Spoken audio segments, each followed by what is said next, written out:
Here's a real quick message from my friends at Bridgecom Systems. If you're a ham looking to get into DMR, you need to go check out their plug-and-play package, link in the description.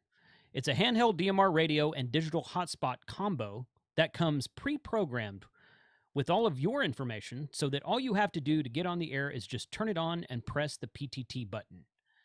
You'll also get access to their beginner to expert courses about your DMR gear through Bridgecom University. Give them a call at 816-532-8451 to talk with their dedicated in-house radio advisors. They are happy to help you out. Thank you, Bridgecom, for supporting this channel.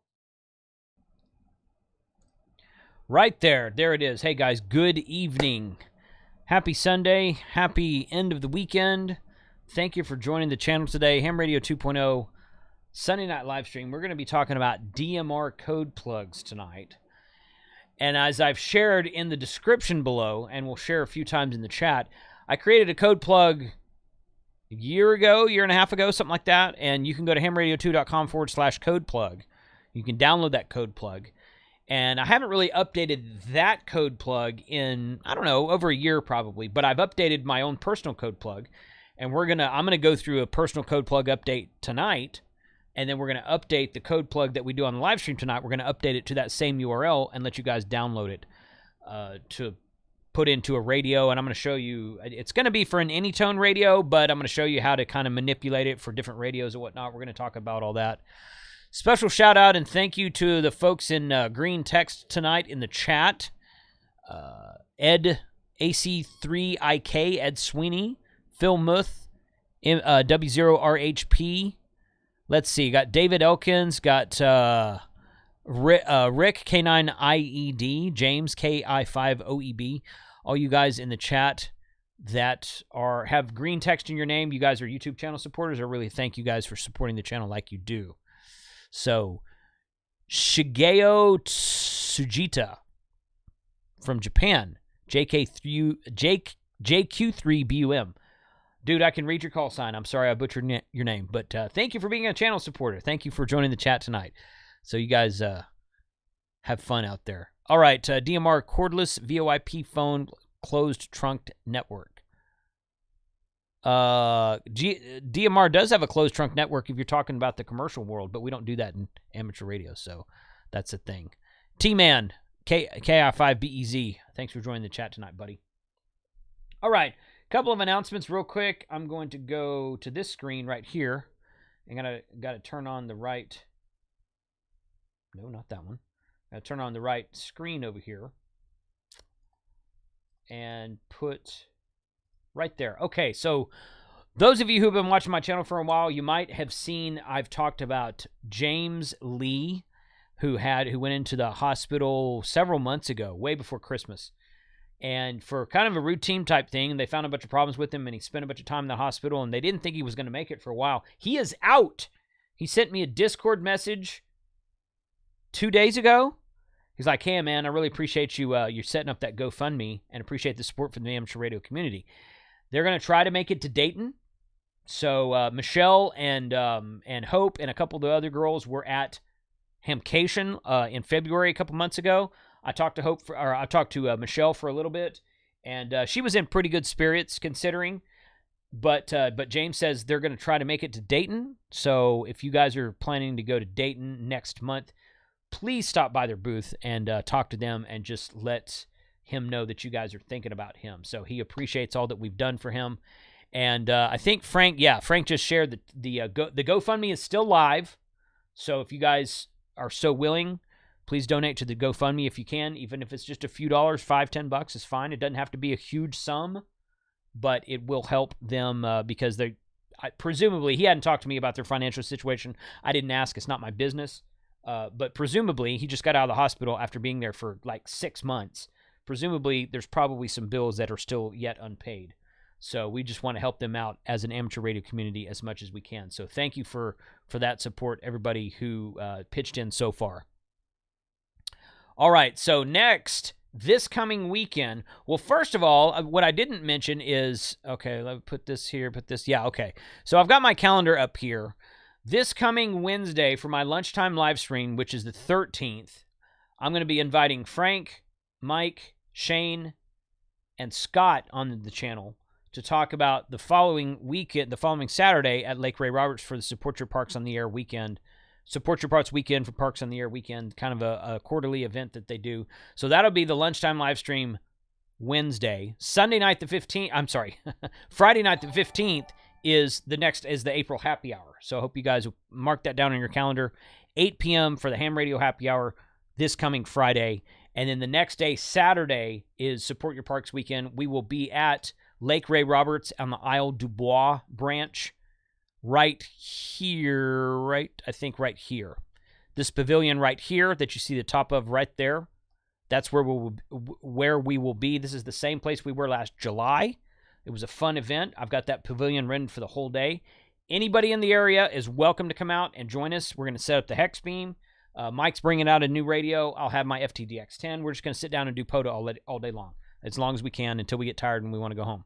So check that out. I'll share that link in the description below, but it's Lake Ray Roberts State Park is what it is in North Texas, about 45 minutes north of me. We're going to be doing that on Saturday for Support Your Parks weekend. So something really cool that happened about a week ago is one of my Discord channel members, and this came from Richard, K6RDJ. He heard that I was doing a Yaesu giveaway. We're going to be giving away an FTM200, a brand new in a box FTM200 that Roger from RNL will drop ship to the winner. That's going to be on, I think that's going to be on Sunday the 24th. Yeah, that's going to be a Sunday the 24th, I'm pretty sure. That's my date I've got planned for that. So that's the monthly giveaway. I've been doing monthly giveaways ever since January. We gave away a Flex Radio in January. We gave away a DX Commander in February. We gave away... Don't tell me I've got it. Don't tell me. We gave away 2 QRP radios in March. And in April, we're going to give away 2 Yaesu radios. So an FTM 200DR, which Roger from RNL is going to drop ship to the winner. And he and I split the cost. He let me buy it at half price. So he paid half price for it, and I paid half price for it. We're going to ship it to the winner. What'd I say, Richard? Yeah, Richard. K6RDJ hit me up in Discord about a week and a half ago. He's like, and I said on several live streams previous to this that I was like, I want to give away a Yaesu HT. I don't know which one yet. Richard went to HRO in Texas and bought a brand new FT5 that's waiting for me. I got to go pick it up this week. He bought a brand new FT5, and we're going to ship that to a winner. So somebody's going to win an FT5, courtesy of K6RDJ, and someone's going to win an FTM 200, courtesy of RNL Electronics. So that's going to be, both of those are going to be given away in about 2 weeks from tonight. So go sign up with that link. I'm sure Frank has probably already shared it in the chat. If he hasn't, I'll get him to share it in the chat here in a minute. So, yes. So that's going to be a cool giveaway. I'm going to give away some Yaesu stuff at the end of this month and go from there. So last, what is this? Okay. Yeah. This whole weekend, I attended the Moore Expo, which was an overlanding expo in Springfield, Missouri. Kyle was with me. Kyle's in the chat right now, AA0Z. This was a really cool event. It was a smaller overlanding event, but it was really fun. I taught a class. I didn't teach anything. It was like a forum presentation that I gave on Friday afternoon about how to get interested in how to get started in ham radio. There's about 20, 25 people in the class, so I thought it was a really good turnout. I met several people who were hams at this event, and most of them did not have a radio with them. And I'm like, dude, bring a radio with you to these events. Kyle and I and one or two other guys talked on 6.52 the whole time, but the lack of amateur radio participation on the air was a little bit disappointing. But having said that, met a lot of really cool people, really fun people. Hung out last night. The weather was kind of iffy Thursday and Friday, but it was really nice last night. So did some hanging out at camp, and I'm looking forward to doing stuff like this again, because this is a neat area to get into, a neat hobby to get into that kind of aligns with or is adjacent to amateur radio. It's going to be a fun time to see, just what all is happening in this world. I'm going to deck out my truck. I got several new items for my truck this weekend, and I'm going to be decking that out. That's going to be a fun project to do upcoming with the radio build that I've already started on. So that should be really looking forward to that. and getting that rolling. So let's bring Frank on real quick. Everybody mute your microphone or mute your speakers real quick. I haven't unmuted him yet. I'm going to unmute him now, and I'm going to bring you over there. What's up, man? How are you? Welcome. I'm Tank Radio KG5HJ. I know I'm not all peppy like I'm used to. I'm just a little. Are you tired? Beat. Yeah, I was on the road starting at 9, coming back from Austin. I was hanging out. You name dropped Kyle, but I had Josh this weekend. We were down at Austin at the Modern Rogue headquarters for their first Founders Day picnic. Me and Josh manned a amateur radio booth. So anyone that was just interested in amateur radio swung by and asked questions. There were a couple of hams there already who didn't have radios, but I'm not shaming them. It wasn't an event to go out there and play with. I didn't name any names. I'm just like, guys, come on, bring your radios with you to events. Come on. I didn't name any names, but it was just awesome. And we did make a QSO. One of the gentlemen did have his radio, and we did a 2-meter simplex QSO. Both Josh and I had QSO cards that we handwritten and gave him a QSO card on the spot. Saved shipping. Yes. Yeah, saved shipping on a QSL card. Okay. Yep. Other than that, I was trying to do a POTA marathon today. That's why I'm a little tired here. Yeah. I started at 9.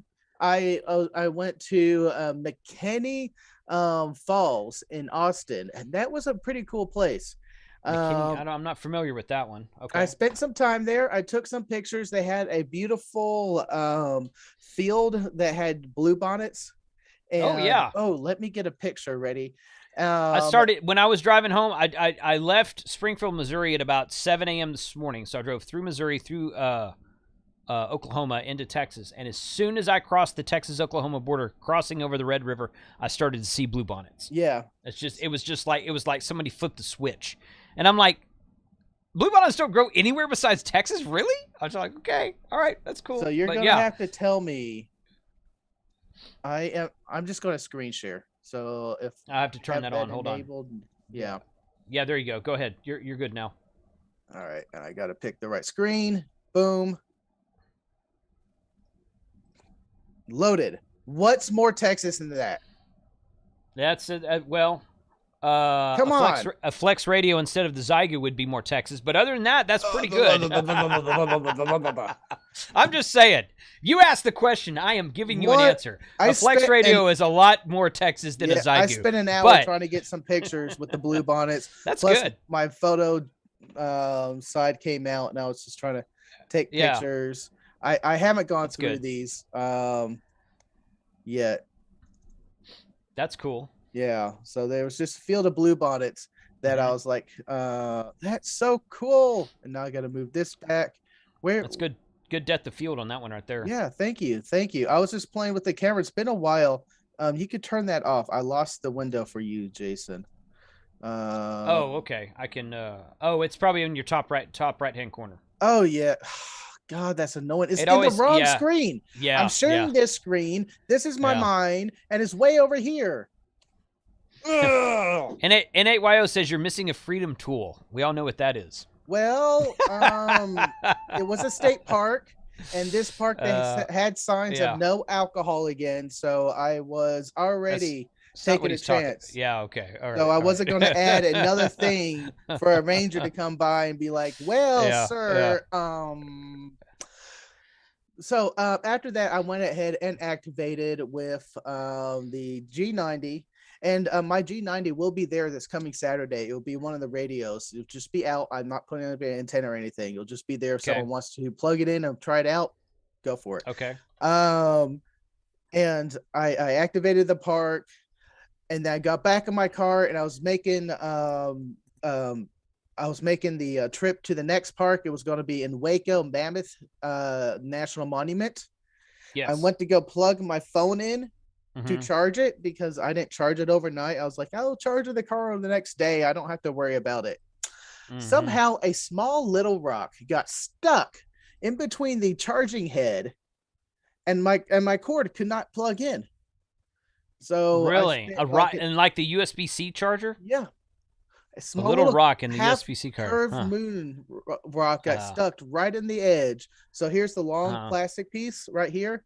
It was right here, and I could not wedge it out. So that's wild. Huh. Okay. So I lost an hour on the side of the road trying to get that out with knives. Trying to get your phone charger situated. I had to listen to the Ham Radio Crash Course podcast. Oh yeah, well that's a good way to pass the time. Driving is so boring, and I'm calling CQ on 5.2. People, come on, when you're on the road. Okay. So when you do it, it's okay. When you do it, it's okay. But when I say people didn't have their radios, no, you said they showed up to the event without the radios. And that's correct. I'm trying here to encourage people to get on 5.2. When you're in between the big cities, there's no big repeaters out there. We don't know the repeater frequencies out there. You just turn on 5.2. I had it open the whole time I was calling CQ because, I couldn't listen to the crash course because I could plug my phone in. Justify it however you want to, Frank. It's fine. To wrap this up, because I can get winded. You think? Waco. Mammoth, yes. I activated it. I have a special antenna that someone let me borrow, and I'll be showing it on my stream soon. And I was going to get a third park on the way back, but I just kind of ran out of time. Playing with the phone took too much time, and I decided to come back and have a warm dinner. So good. I did not do the marathon. I got 2 parks. I wanted 3. But what are you going to do? Yeah, 2 parks is better than I did this weekend. I didn't do any parks this weekend at all. Actually, I was calling back to I was doing some POTA hunting when I was driving to Missouri on Thursday, and I looked down at the meter at my radio, and I noticed that the meter wasn't moving when I was talking to the microphone. I think there's something wrong with my radio. If I key the microphone, the red transmit light comes on, but there's no modulation when I talk into the mic. Have you checked to see if the dummy load's plugged into it? In my car? Oh, Carlos had it on for 50 minutes trying to do FT8, so anything's possible. No, there's not even a dummy load located in my car, let alone plugged in my radio. And besides, the meter would still show power output in SWR if it was plugged into a dummy load. And the AGC, the power output and the SWR meter would still move even if it was plugged into a dummy load. So there's no power output coming out of my IC7000 now. So that's something else I got to tinker with. I lost the train I was driving to a joke to, but it's you lost. Yeah, that wouldn't. Yeah, that didn't. I don't think you landed that one very well, but that's okay. I didn't. That's all right. All right. I'm trying to get things ready for tonight and talk. So that's fine. All right. So let's see. Franz is saying that the link to a Codeplug page, it doesn't work, which sometimes people will tell me that, and every time I pull it up, it works fine. Let's see. So are you still hosting Codeplugs on Texas DMR? No, I haven't had a Codeplug up there in a long time. I'm hoping I don't have to restart. Yep. hamradio2.com/Codeplug. It'll bring you up to a page that looks like this. Nope, hold on. It'll bring you up to a page that looks like this. You fill out your name, your email, and your call sign. You hit submit. It will send you an email. Once you click on the link in that email, it'll take you to a page to download the Codeplug. So that should. And what code plugs do you have in that page? It's just one. It's just one for an Anytone. I did a stream. I don't remember if it was a video. I think it was a video, not a live stream. Year and a half ago, saying I've building a brand new Codeplug. Here it is. I'll share it with you guys.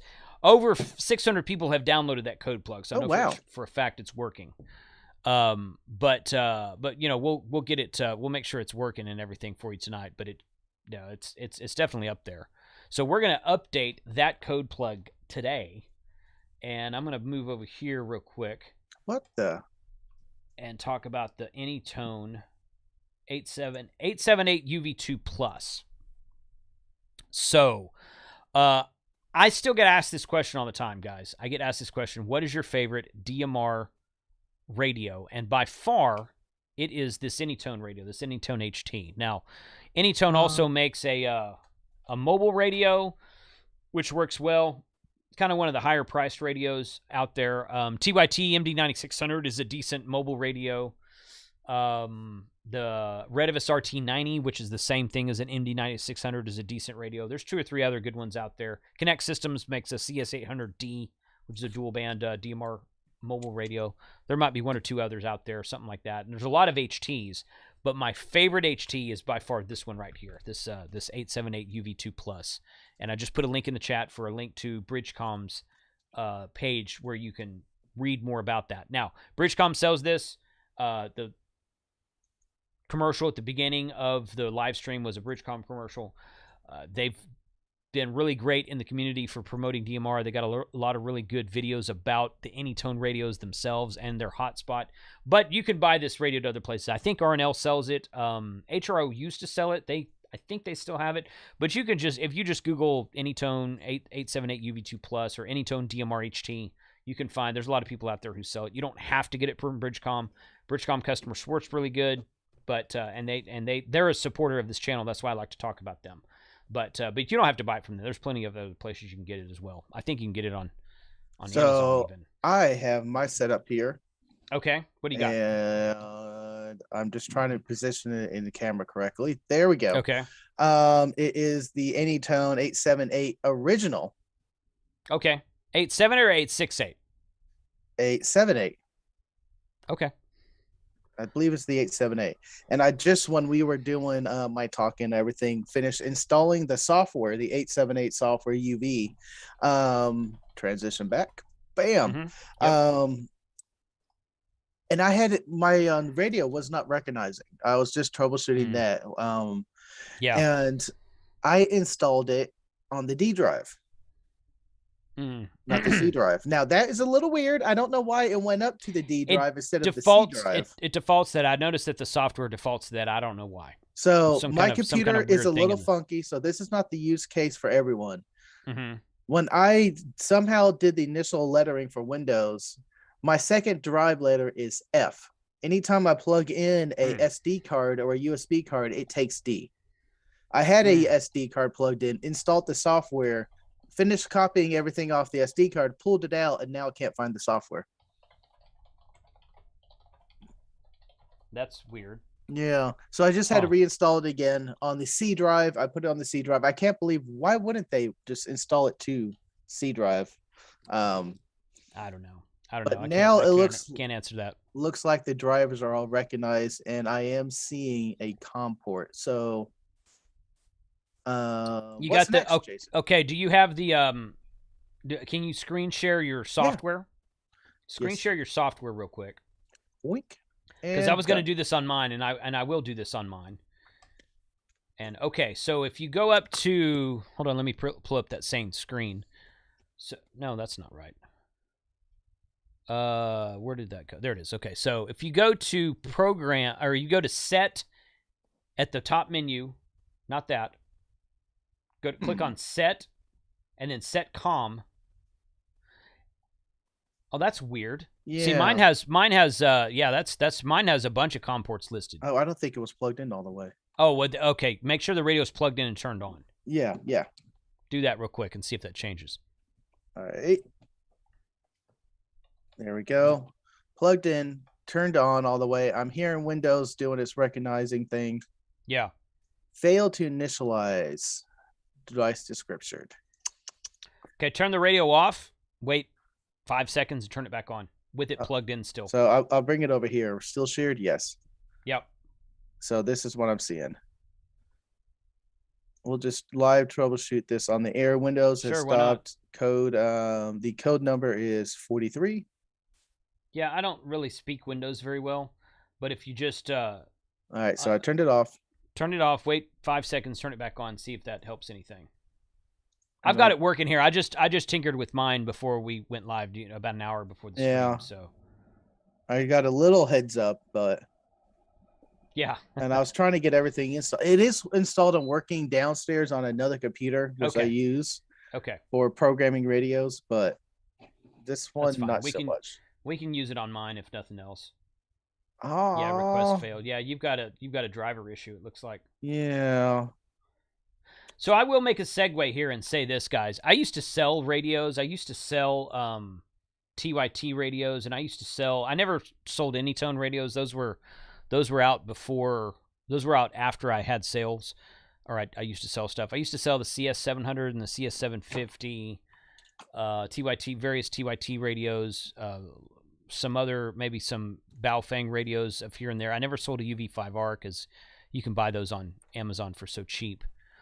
But, and I'm not saying that bad code plugs never, I'm sorry, I'm not saying bad cables never happen.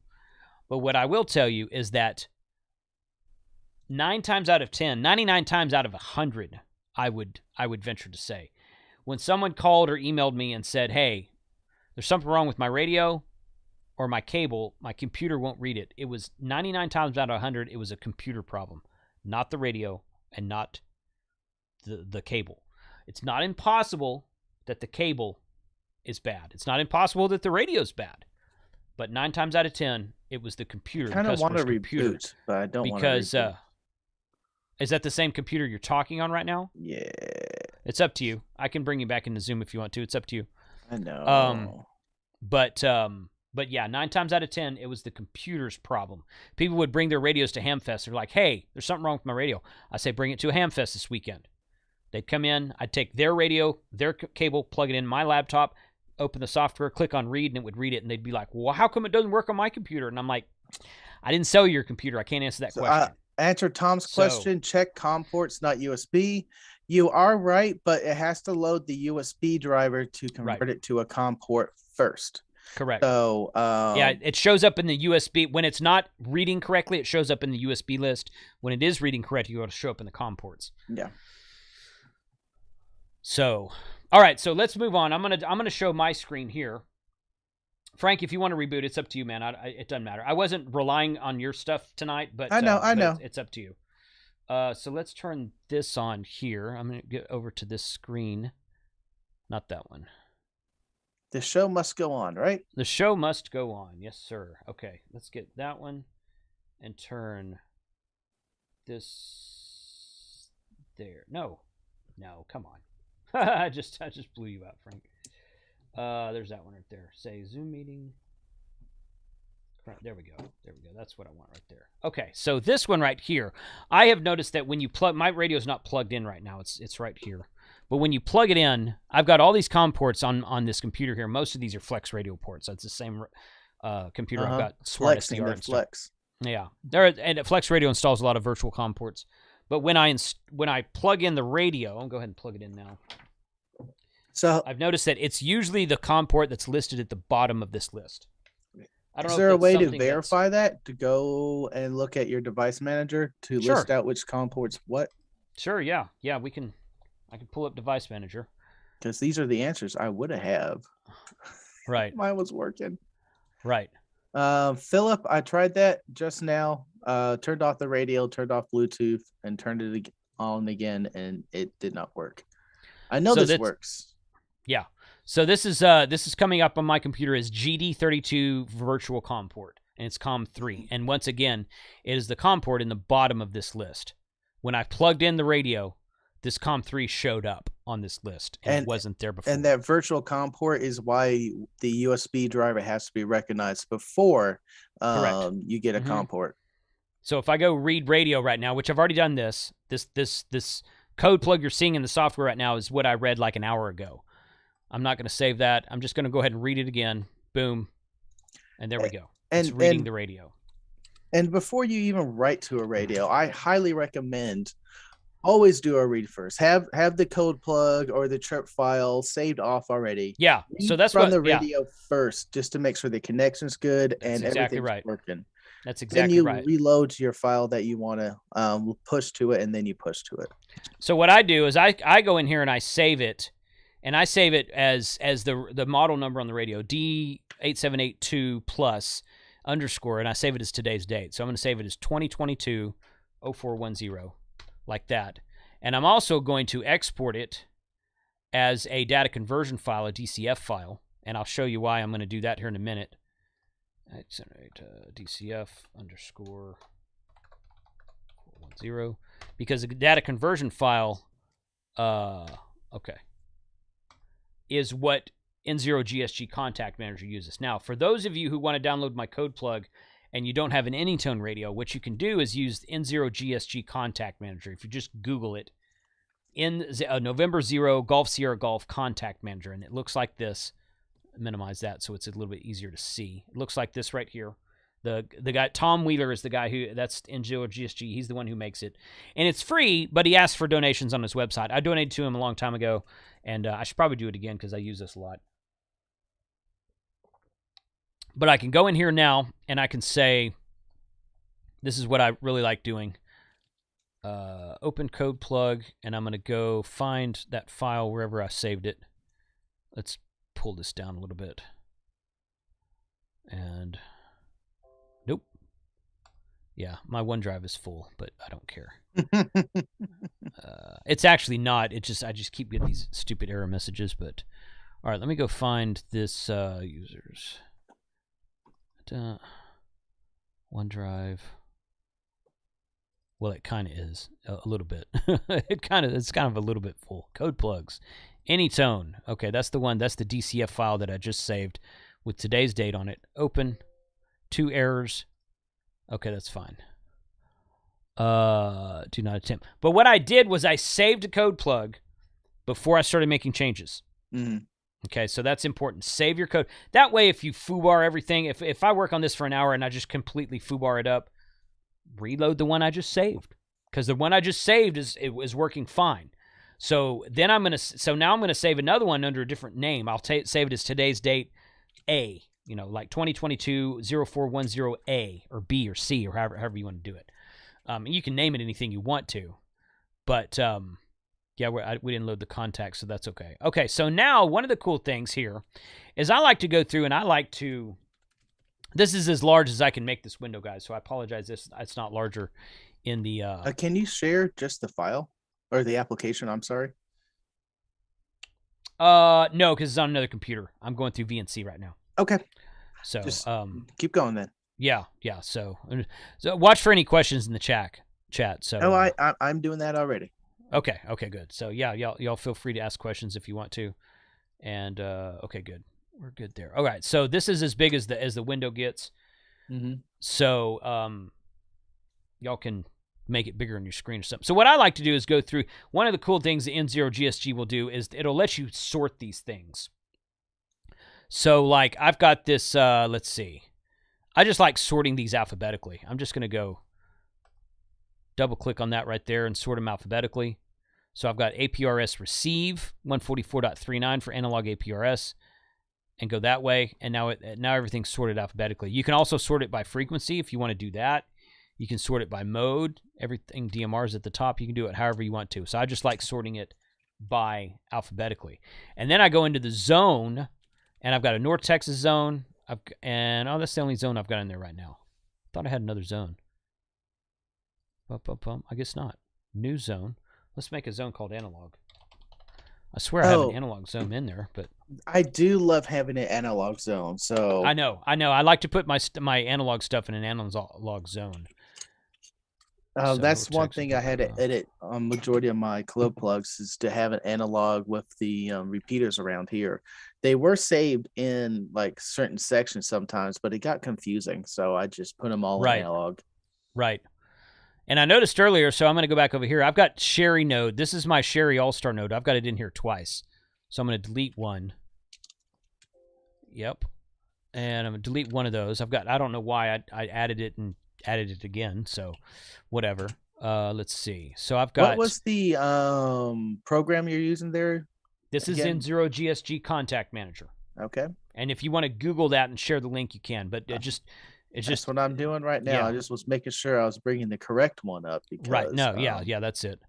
So let's put this over here, there, and put buoy 440. Go through and find these. There's that's the 442.9 repeater that we talk on, and there's an FM repeater. There's an FM. That's my Sherry node. Okay, so that's my all-star node right there. I'm going to put this down at the... And then once you get everything in the zone, which is over here on the left, I can sort them. I'm going to put the APRS receive down at the bottom, and then the rest of these I'm just going to sort alphabetically. So buoys at the top. Buoy, Euless, K5, CCL, and Cedar Creek. Oh, I know where that is. Okay, that's out by my cousin's place. And then Sherry Node. So all of those are in alphabetical order. And then North Texas, I've got, this is my backyard repeater. So I did a video, man, I don't remember when. If you go look at my channel and say, it was 2021. It says how to write a DMR code plug in 2021. So what I did, in a nutshell, go watch the video. I'll find the link here in a minute. Frank, you can go find it if you want to. I added a bunch of different repeaters into the code plug. And instead of, like, let's say there's 10 talk groups on a repeater. Or if you're on Brandmeister, there's over 1,000 talk groups on a repeater, right? Instead of adding 10 or 20 or 30 different channels for all the different talk groups on a repeater, which is traditionally what you would used to do. That's why this radio will carry 4,000 channels, where the highest priced ICOM and Yaesu only carry 1,000 channels. The highest priced Oshang radio only carries 1,000 channels. The Anytone will carry 4,000 channels. And a lot of times that's because, it's not because it's a better radio necessarily, it's just because when you're programming DMR, if there's 10 or 20 or 30 talk groups on a repeater you want to use, you would traditionally create one channel per talk group. Well, what I did was I came up with an idea a while back, and I did a video that said, okay, instead of doing that, create 2 channels per repeater or 2 channels per hotspot. Okay, you have a dual time slot hotspot. You can do it that way. Create 2 channels per repeater, one of them for time slot 1 and one of them for time slot 2. And then with the Anytone radio, it's very easy to go into the menu and change talk groups. So, and I'll show you how to do that here in a minute. So I've got 2 channels per repeater created just generically for time slot 1 and time slot 2. Right, exactly. So what I've got right here is, if you can see this on the screen right here, I've got KC5HWB1, KC5HWB2. That's my backyard repeater, 1 and 2 for time slot 1 and 2. I've got my TGIF spot here, my OSM spot, and my hot chili pepper. The TGIF spot and the hot chili pepper, the RFinder, I just kind of generically use those for different hotspots. I don't. Sometimes I'll use the TGIF. Sometimes I'll use one or the other. I've got 6 or 8 or 10 different hotspots, and now I kind of interchange them sometimes. But now I've got the Anna repeater, 1 and 2, Arlington 1 and 2, Aubrey 1 and 2, Carrollton 1 and 2. I've got Corsicana, Dallas AB5U, Granbury, Roston, Texas City. I've got Simplex. I'm going to move that because that's out of. I've got Simplex 1, and then I've got my Sherry node. I'm going to take my Sherry node out of my North Texas DMR zone. I'm going to take my APRS receive out of that zone. And then I've got Simplex 1, 2, 3, and 4. Then I've got Grapevine. Now Grapevine's out of order because I've got G after S. So I've got Grapevine 2 and Grapevine 2. I'll make sure that's changed. Okay, so let's move that. I like to have things in alphabetical order. You don't have to do that. That's my preference. You can do it however you want to. So I like zoning them to the city. Right. You can do that. I found a while back that I zoned them to the area. So I've got North Texas, and I've got Upper Gulf Coast for like Houston, Galveston area, and I've got West Texas, South Texas, East Texas. I like doing it better like that, but you can do it any way you want to. That's the cool thing about a code plug. You can, if you'd rather do it per city, do it that way. Generally speaking, in Texas, there's a few exceptions to this rule, but we don't usually have more than one DMR repeater in a city. Some cities do have more than one, and usually those cities will have at most 2. So I got a question here about slots, since we're talking about slots. Okay. So when repeaters report slot 1 and slot 2 linked, you can use either slot 1 or slot 2 in the code plug settings. The question is, is that the default to have slot 1 and 2 linked on temporary setups? That was word for word. I try to not paraphrase it with Frank. That does not make any sense to me. I don't understand the question. You cannot. I think when he says slot 1 and slot 2 linked, I don't know what that means. So that's the time slots. Time slot 1, slime top 2 for a particular repeater. So you set talk group 1 or talk group 2 needs to be in slime slot 1 and time slot 2.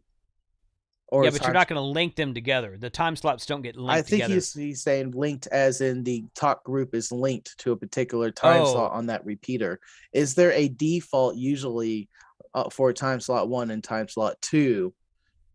There, you know, there was when DMR first started, and DMR Mark was the main C bridge out there, and they would generally tell you to put all your wide area talk groups like worldwide North America on time slot 1, and all your regional stuff like statewide and Metroplex area and repeater slot. They would just a single standalone repeater. They would say to put it on time slot 2.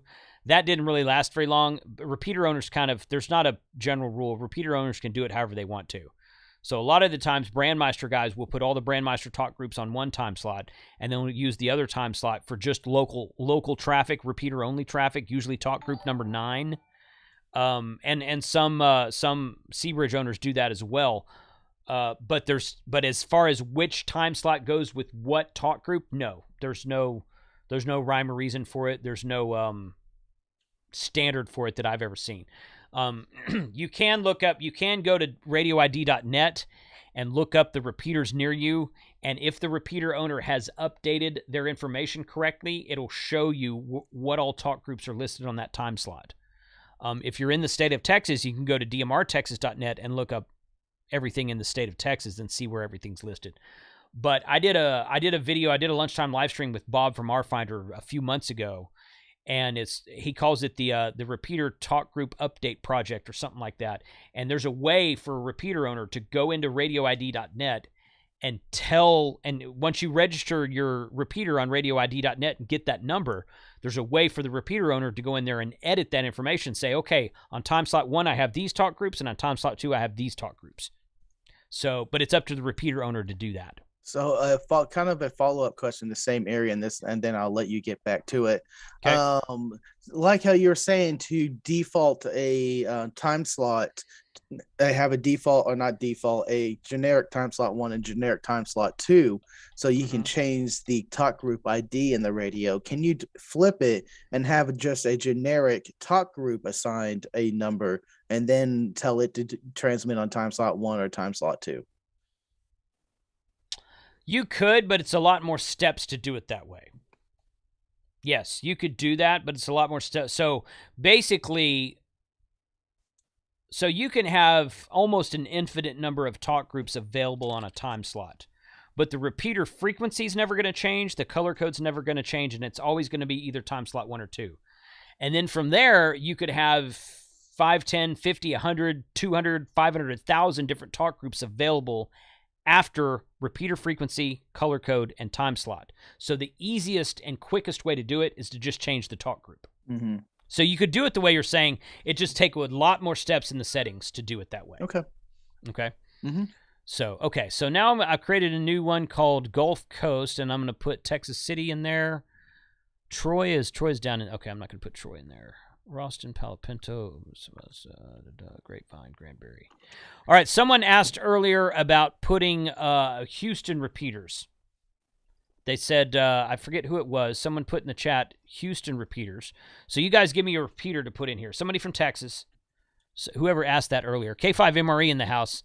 Thanks for being here, Mike. Mike does a great job with adminning. He creates a Pi-Star image that goes onto the back of an MMDVM repeater that beautifully connects to a C-bridge. Works very well. That's what I have running on my repeater right now. So somebody asked earlier about adding Houston repeaters. That must be before I was reading it. It was early on. Let's see. Scroll back up and I'll find that real quick. Marcus, KI5UAE. Mm-hmm. Marcus, what Houston repeater do you want me to add to this, sir? Just pick something. It doesn't even matter. We're gonna put up a brand new repeater in Galveston when I go down there again next month, but I don't know that information. I don't know that guy's frequency yet. I mean, he told me his frequency. I don't remember what it is, but we're gonna put one up next month down there. So, okay, so North Texas, Gulf Coast. Yeah, okay. So I'm gonna go back to the channels list, and I'm gonna create a new. I'm just gonna go Cypress. Add Cypress. Okay, let's do Cypress. Okay. So let me pull this up and go to dmrtexas.net here. And I'm going to go to repeaters and Upper Gulf Coast and Cypress. All right, Cypress is on 444.475 color code 7. All right, so now what I'm going to do is I'm going to create a new channel, and I'm going to say Cypress 1, and no, that's FM channel. Okay, so I've got FM channel at the top and DMR channel at the top. It defaults to FM channel, so I'll change it here. Cypress 1. It does default to FM? This is N0GSG. Not the Anytone software. And yes, it did when I opened it up just now. Interesting. So I'm going to change to high power. This is an HT, so I put it on high power. 444.475. 2 zeros after it. Let's go to plus offset. Admit criteria. I'm going to put as color code free. You can choose what you want to there. I didn't know you could do color code free. What's have we covered on this show? We have in the past. A long time ago. 2 sentences. A color code. Yeah. A color code is similar to a PL tone or CTCSS tone. Done. Okay. It's but the same. Color code free. I didn't know you could have free. No. Well, okay. So what this does? This is admit criteria for color code free. So in other words, if the radio sees activity on the color code and you try to key up, it will not let you key up. In theory. It kind of works and it kind of doesn't. It usually works. It's supposed to keep people from doubling together. It's pretty good, but there's so much DMR activity out there now. It's not as robust as it once was. Okay, emergency system num color code is 7 because the Cypress repeater's on color code 7. And I am just going to pick contact name. Okay. Hold on a second. Contact name. Group list. No, I don't need that. Save changes. Okay. Cypress 1. Let's see what this says. I don't know why my code plug, my that's interesting. My, oh, maybe that was one of the errors. It didn't load my talk groups. Contacts I didn't load, and that's fine. That's fine. I can download contacts and load those from radioid.net anytime, but it didn't load my talk groups, and I don't know why. I didn't know why it didn't load my talk groups. Okay, let me do a little bit of magic here real quick. So I got Cypress 1 here. There's no contact because there's not a contact list here, but that's okay. I'm just going to go add channel, and actually, hold on. I'm going to go copy selection, and I'm going to go paste. Channel name, Cypress 1 exists. Paste under new channel name. Yes. Cypress 1. I'm just going to change it to Cypress 2. And now I've got 2 channels. Boom. And now I can go over here to zone. And I can go Cypress 1, Cypress 2. And I can change the sort order on that. Put it alphabetically if I want to. And now I've got Cypress 1 and Cypress 2. Just like that. Oops. Double-clicked on it by mistake. So now I've got Cypress 1 and 2, Texas City 1 and 2 in my my channel list for Gulf Coast, which is a zone I just created.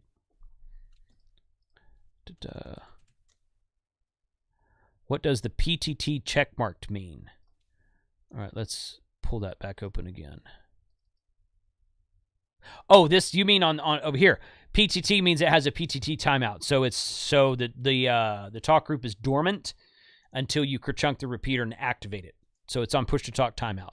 That's a common thing on DMR. That's what that means, Marcus. Okay, Frank, you want to adjust? Let me. David Elkins is in the chat. LaPorte, Texas has DMR repeater. Yes, it does, and it's a very tall repeater. We usually have people from LaPorte checking in on the net every Wednesday. So thank you for the super chat, David. Appreciate you being out there tonight.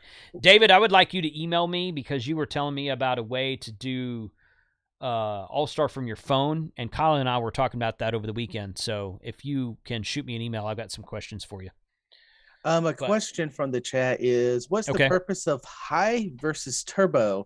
And it's not KAMRD's answer. It goes to 11. He's talking about power right here. So on the Anytone radios are really an 8-watt radio. Okay, so if you want to do, so high power is around 5 watts, and turbos is around 7 or 8 watts. So low power is about 0.5 to 1 watt. Medium power is like 2 or 3 watts, something like that. So you can do turbo if you want to on those on that radio if you want to. All right. So let me, I'm going to save this as a different file name since we've got this down already. I'm going to put A. So I'm not going to overwrite the file that we saved from the radio. When I first read the radio and saved the file, it was a working code plug that I've been using for weeks or months. So I'm not going to overwrite that. I'm going to save that. And then and now that I've made changes, I'm saving it under a different file name. So we're not going to lose anything. Codeplug has no contacts. Yeah, I know. I'm going to import some contacts right now.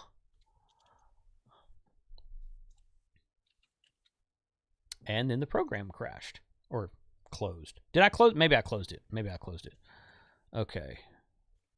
I might have clicked on close without thinking about it. Okay, software. No, not there. Radio software. Here we go. Okay, there it is right there. Open Codeplug file. 410A. It's saved as an... Okay, that didn't work. All right, so... Come on, go away. All right, bump. Why did it save it as a... Let's try to import it.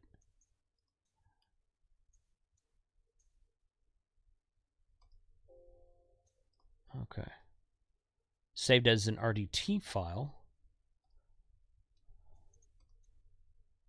I don't know why. No valid contacts channels defined in this file. Huh. I just saved it and it crashed the program, and now... So were you trying to save it to your OneDrive? It popped up with the same message at the same time.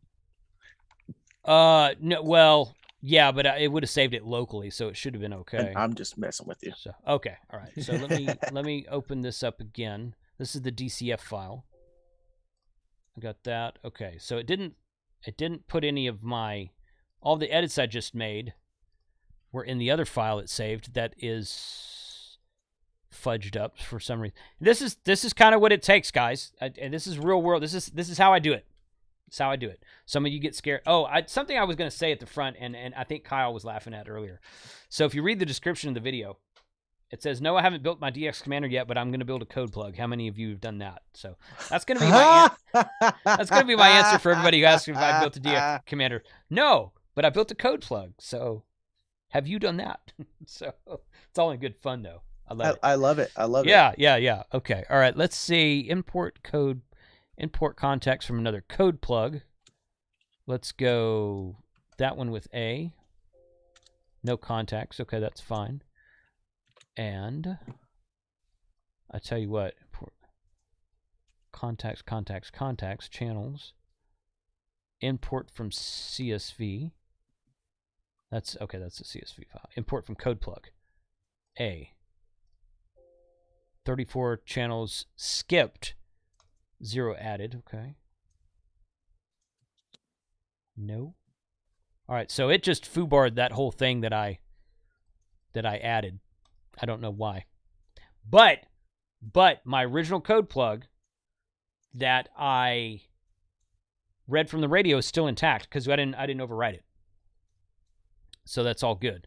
Let me know if there's any questions, Frank. I'm going to kind of do this again real quick. Okay. I do have a couple stored up if you're able to do that and talk. Yep, go ahead. From Brad, if I'm 4 miles away from the repeater and can't hit it with the HT with the Anytone 878, should I get closer to the repeater? Yeah. Turn up the power. If you're inside the house, try from outside. Try from the front and back of the house if you know where the repeater is, just to get a little closer. If you transmit with inside your house, though, the walls can impact the signal quite a bit more. Get an outside antenna. Yeah. Depending on what the house material is, stucco just eats RF. Yeah. Get an outside antenna. Get an outside antenna. Get closer. Get closer if you can. That's fine. Turn up the power if you can. Get a mobile radio and set it up as a base station rather than using an HT, which of course would require an outside antenna as well. So do that. But yeah, absolutely. File. And questionable is having problems programming his radio just for regular FM. Do you still have to use the Anytone software, or can you use Chirp? You cannot use Chirp on an Anytone or on a Anytone radio. No, Chirp doesn't support Anytone radios, unfortunately. So I wish it did, but it doesn't. Any tips in general how to program, or if you're having issues programming your radio? Well, that's what we're doing tonight, so you can watch what we're doing tonight and watch me fail at it. I've also got how to program a radio from the front panel. I've got several videos on that with the Anytone DMR radios. And then the side chat on the chat room is coming up in a couple of weekends in Texas is tax-free preparedness weekend. I saw that. And you're going to get tax-free on these supplies do not qualify for tax exemptions. All right. There's two-way radio stuff that does qualify in there. Portable generators less than $3,000.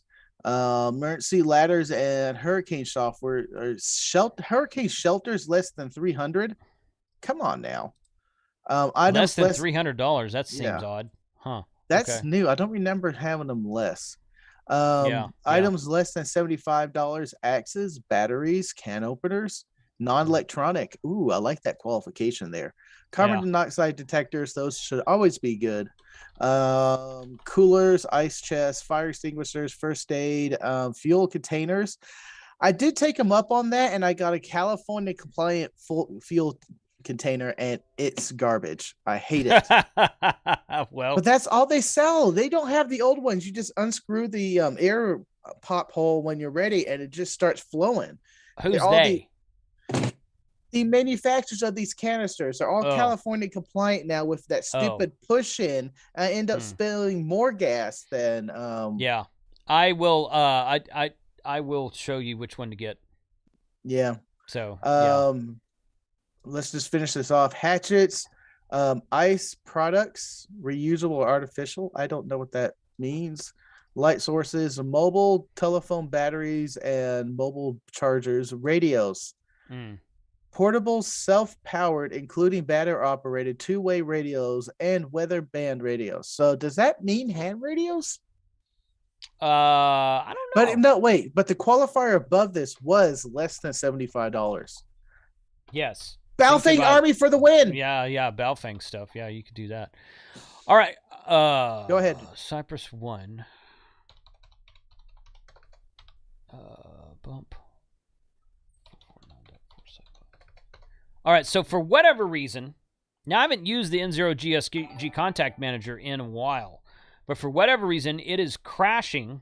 It's not reading my code plug correctly, and it's crashing. So I'm wondering, and I just downloaded the latest CPS from Bridgecom for this Anytone radio. So I'm wondering, so I'm going to have to send an email to N0GSG and say, dude, this is what I'm getting. Am I doing something wrong? Because I've done it with these steps before. So maybe he changed something, or maybe there's a bug in it that he doesn't know about, or, I mean, it's possible I'm doing something wrong, but this is how I've done it before. Let's see, color code. So it's crashing the software, and when I go to save as, I save the code plug under a new name, the software, it acts like it's saving, then it crashes, and then I go open the file, and nothing's there. It says there's no contacts, there's no channels, there's no nothing. So I'm like, okay, that doesn't make any sense. So it's not working the way it should be.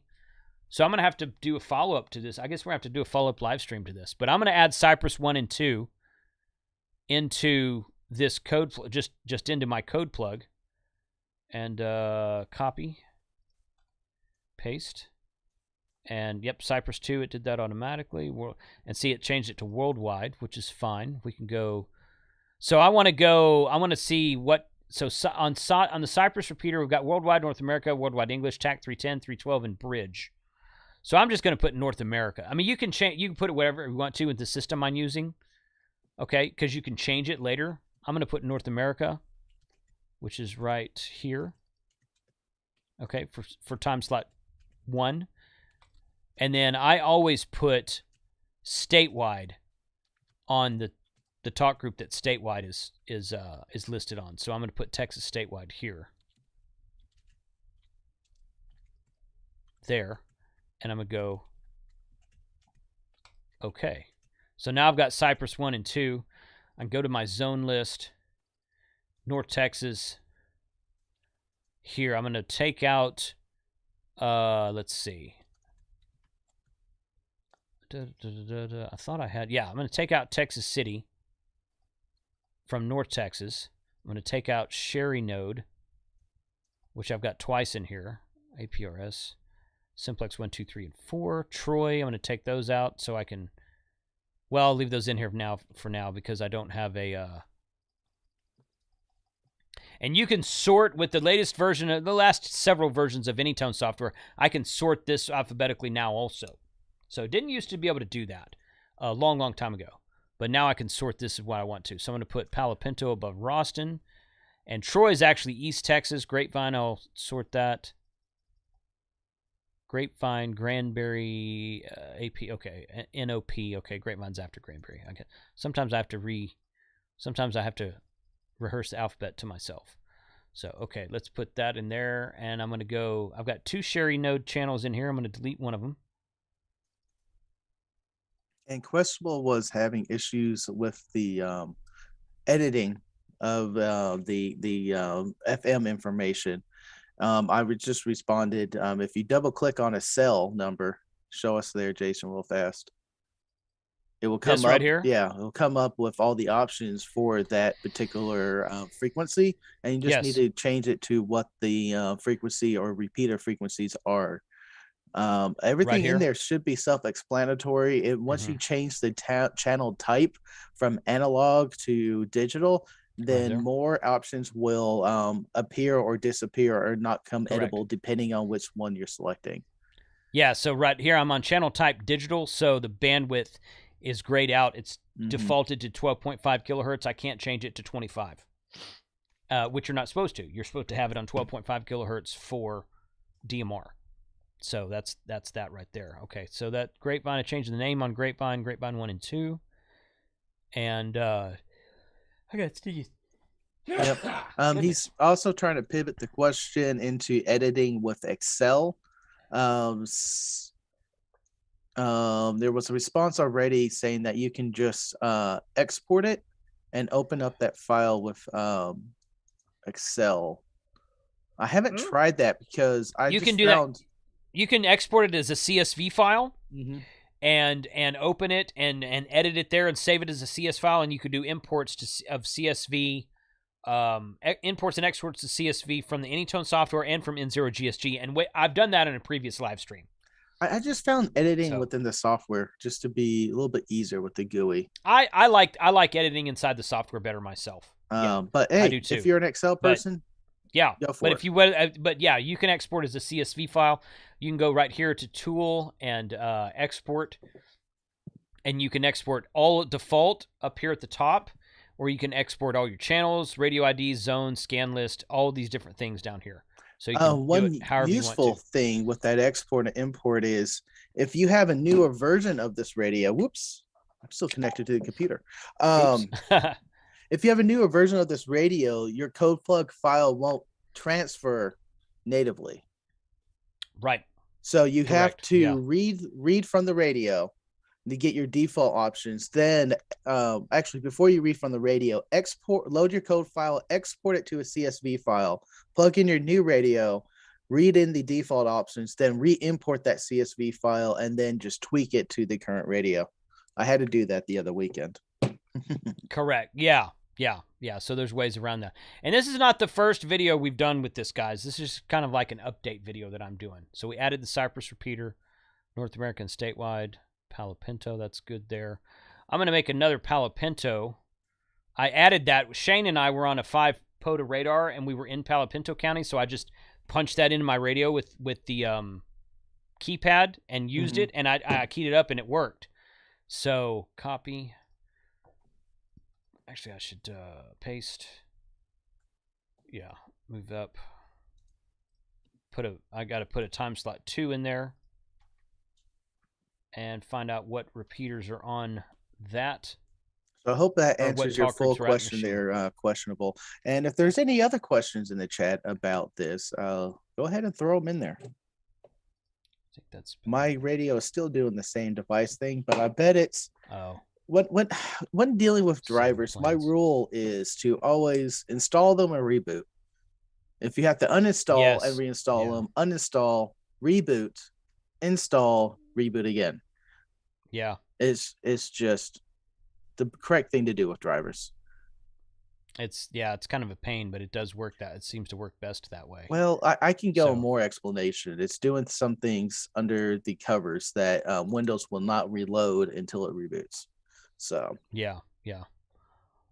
And then once some software says you don't need a reboot, I don't believe it. Always reboot. Yeah, I always reboot. Yeah, especially Raspberry Pi. I always reboot my Raspberry Pi as well. So we're in North Texas. That's fine. I took those out. I'm gonna go ahead and take the Troy repeater out. Boom. That's fine there. And then I'm going to analog. I'm gonna add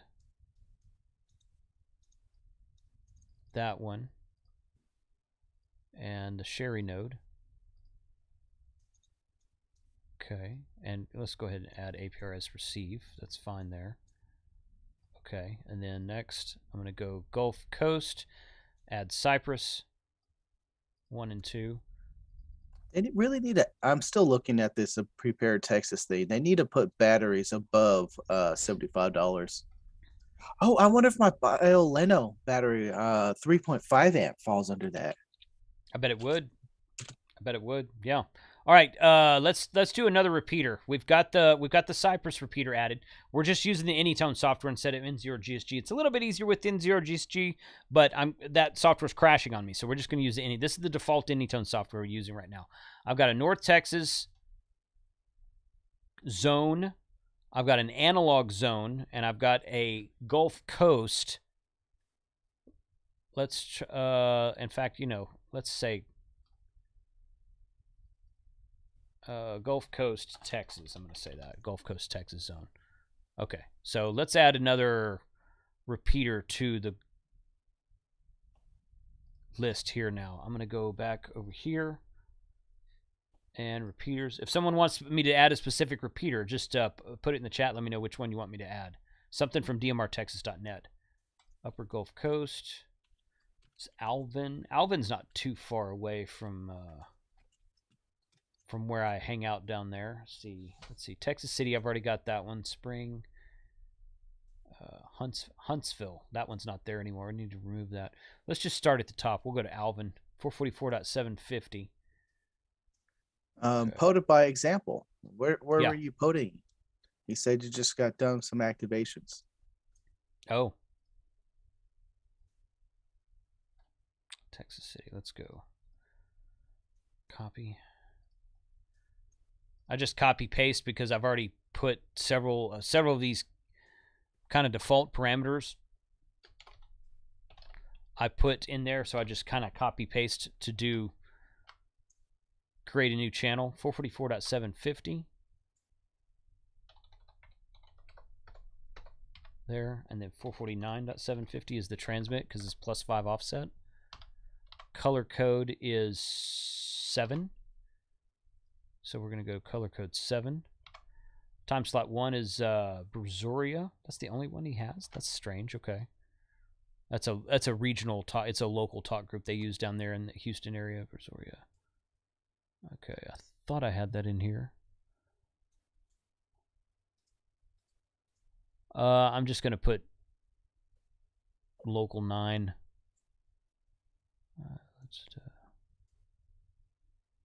There's local 10. What do I call that? Metro? Here, local time. All right, let me see what I called that. Brazoria, there it is, right there. Okay, I just didn't see it. Okay, Brazoria is slot 1. That's fine there. Okay, and now I'm going to paste that there. Texas City 3, but I'm going to rename it to Alvin 2. Actually, I should have copied the Alvin one, but I didn't. 9.7. That's fine there. Time slot that. I'm going to put Texas statewide on this one. And okay there. So Alvin 1 and Alvin 2. Now I'll go back to my zone, Gulf Coast, and add Alvin 1 and 2 to the zone manager and move it up in alphabetical order because A comes before C. Now that you don't have to put them alphabetically. That's just something I like to do. I like to kind of keep it nice and clean. So if I'm looking for a specific repeater, I know where it is in the list. I've just scrolled through there alphabetically until I get to the zone numbers shown on screen is the order that they're going to be displayed on the radio? Correct. Yes. Yeah. So I guess you could probably, let's see. I wonder if you can move that up or down. No, you can't move that up and down. So Zone 1 is North Texas, Zone 2 is analog, and Zone 3 is Gulf Coast. Now, if N0GSG was working correctly, I could reorder them in there. So that's one thing that it will do that this one will not do for whatever reason. But it's okay. So now I would just, let's see. Let me go contact group. Here is my talk group list. Now I think if I remember correctly, I have I have on the download link that you get when you enter your email address and name in there. I think it has 2 files. One of them is just all the talk groups I use and no channels at all. That way, if you live outside of Texas, you don't care about the Texas repeaters, you can take my total list of talk groups and then add your own repeaters to it. The other one is all of those talk groups and all of the repeaters I've added so far, which I haven't updated in a long time. That's what I'm doing right now. So when I get this one done, I will add this to that download link. You guys can go download that all you want to. So if you have any questions about it, let me know. But we can I've got 150 talk groups in here right now. So now, talk groups, are those unified or are universal based in the whole DMR system? No, there's talk groups that are duplicated on Brandmeister that were on the Seabridge first. I think for the most part, TGIF has unique talk groups that don't exist anywhere else, so they did their talk groups correctly. But some talk groups can exist on both, like TAC 310. Was on a Seabridge called what was the name of that? It was on another Seabridge at first. I can't remember what it was, and then it kind of got transitioned over to DMR-X, I think. Mm-hmm. And then they intertwined it with Brandmeister because Brandmeister had a TAC 310 that wasn't connected in the early days, and now all of those are connected. So TAC 310, 311, and 312 are all connected in between all the networks. So it really depends on the talk group. Some of them are connected, some of them are duplicated and don't talk to one another, even though the same number. It's kind of a big cluster, and you just kind of have to know some of it.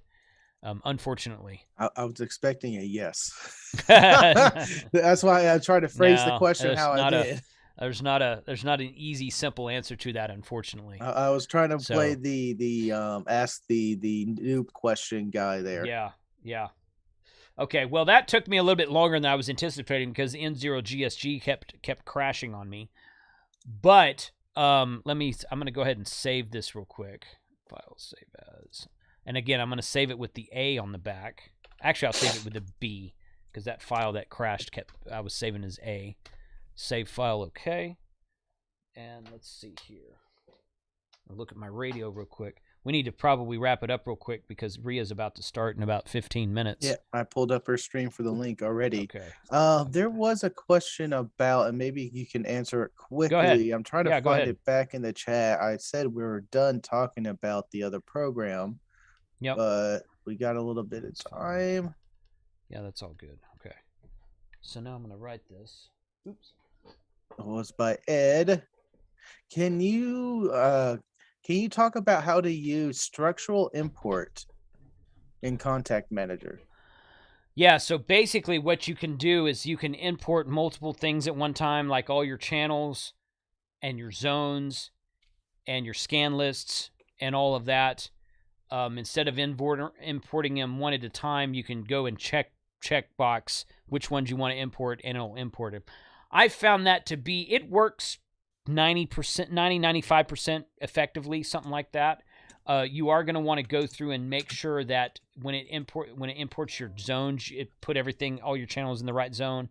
And most importantly, you're going to want to make sure that it associated all the right talk groups with all the right channels, because the talk groups is just a numbering system on the back end, like in an Excel spreadsheet. And you know, sometimes in the early days, I had problems with importing, exporting stuff like that, and I would bring it up and it would change all the talk groups to worldwide.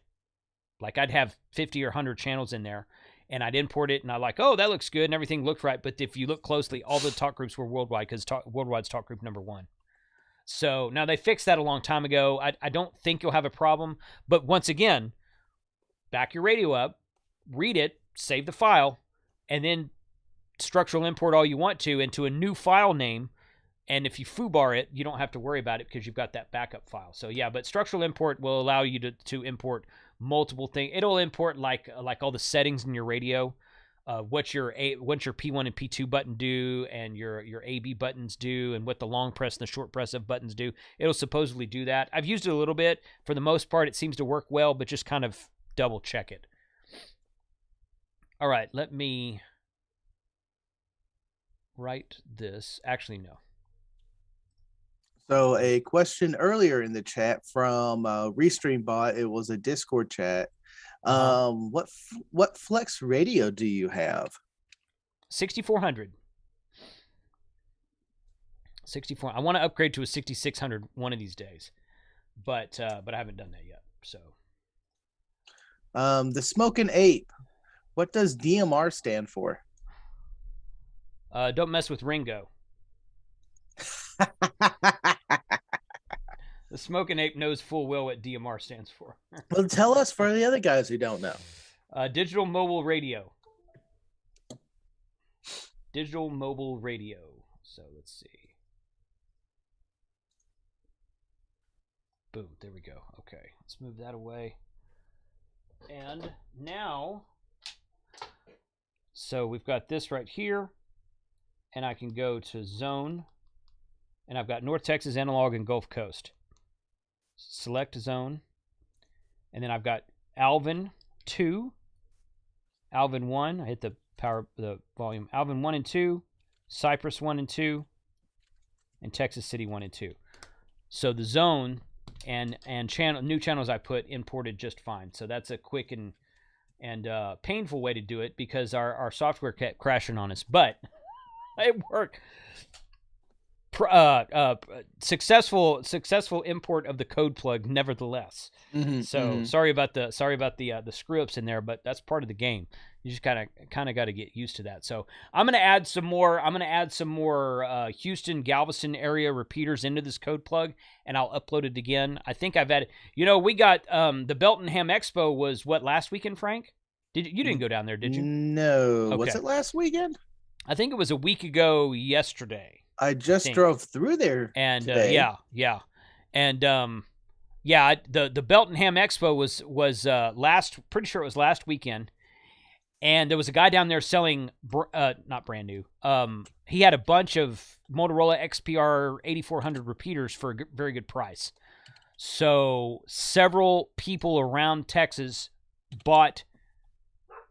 They're not new. They were used repeaters. Bought a used repeater, programmed them, and put them up on the network. Now we have a new repeater in Longview. We have a new repeater in Canton. Ooh, and I think sharing the love. Yeah. So I know of at least 1 or 2 that are going up soon as well. So that was good news. So we've expanded our network a little bit, and had a good time doing that. So awesome. That was good. What version of Anytone firmware and CPS are you using with your 808 UV Plus? I assume you mean 878. This was the newest CPS 2.04 that I just downloaded from Bridgecom a couple hours ago. My firmware version, which I haven't updated that in a while, I should probably do that, but the newest version of the CPS works with my firmware version. So my firmware version is 2.02. So you can see that right here. I can switch over to that. Yeah, so firmware version 2.02 which is, I think, 2 versions behind. So there's a 2.03 and 2.04 that's downloadable from Bridgecom right now, and you could probably get them elsewhere too. But the 2.04 CPS works with the 2.02 firmware, so take that for what it's worth. What's the difference between analog contact and setting up an analog channel? Nothing. There's the contact field is not used in analog channels. If I understand your question correctly, the contact field is not used. It might be. I think it's grayed out if I'm not mistaken. I don't even think you can change that. But even if you can, the contact is not used in an analog channel. So, you have shown me why I hate DMR. System Fusion is easier, and OpenSpot give me access to all digital modes. Well, I was going to gloss over that one. That's all right. That's all right. My 2 cents, the open spots and hotspots are great. Yeah. But they rely on the internet connection, and that's not what I am about. So, I want to play radio as radio. I know there's also a blurry line with using repeaters all linked together, but we already been doing that with phone lines. So whatever. The hotspots are great to have if you're traveling on the road. That's kind of fun, but I don't see the point here in a highly dense area of repeaters around us. In a rural area, because there are no repeaters. Great, but well, you know what? And I often hear people say that DMR is too. This is one reason that I say, if you ask me if I've built my DS Commander yet, I say no, but I built a code plug because of comments like that right there. If you're just looking for quick and easy, DMR may not be for you. But, and I say this with respect, try being a ham radio operator, okay? Because ham radio operators are not used to plug and play, traditionally speaking, okay? If you want a plug and play system, okay. I'm not going to dog you for that. Use ham radio to how you enjoy it. You need to enjoy it. If you don't enjoy it, then it's not enjoyable. It's not a good hobby for you, okay? But figuring things out, figuring things out, building new programs, building new circuitry, that's what ham radio has been about traditionally for over 100 years now. So yeah, if you want quick and easy, DMR is not going to be for you. But a DMR repeater gives you 2 independent time slots that you can have 2 conversations going between 2 to 5 people per time slot, and they don't crash into one another. And Fusion doesn't do that. I know. Neither does D-Star. Neither does Analog. DMR is the only one that does that. P25 Phase 2 will do it, but that stuff's really expensive. So, what is the difference between an analog contact and setting up an analog channel? I just answered that. Oh, sorry. Yeah, I was busy putting a Monday Night Ham Radio playlist together. Okay. On the fly. On the fly, huh? Hello, hit me up, and he's like, I got another video for you. I was like, I can build that now. So here's Monday Night Ham Radio's playlist link. Okay. You will be kicking it off right now at 5:30. Yeah, I gotta get my thing done because I've been out of town for the last 4 days, so I'm behind. But yes, I'm gonna try. Yeah, Tank Radio at 6. Plan. Yeah. And not Becca following up me. Good. And then there's a big open slot, but they usually get filled in. But then Had Nuggets will be live at 7. Good. So Wade is asking, have you tried APRS on the Anytone 878 Plus, digital and analog capable? Yes. Let me say this first.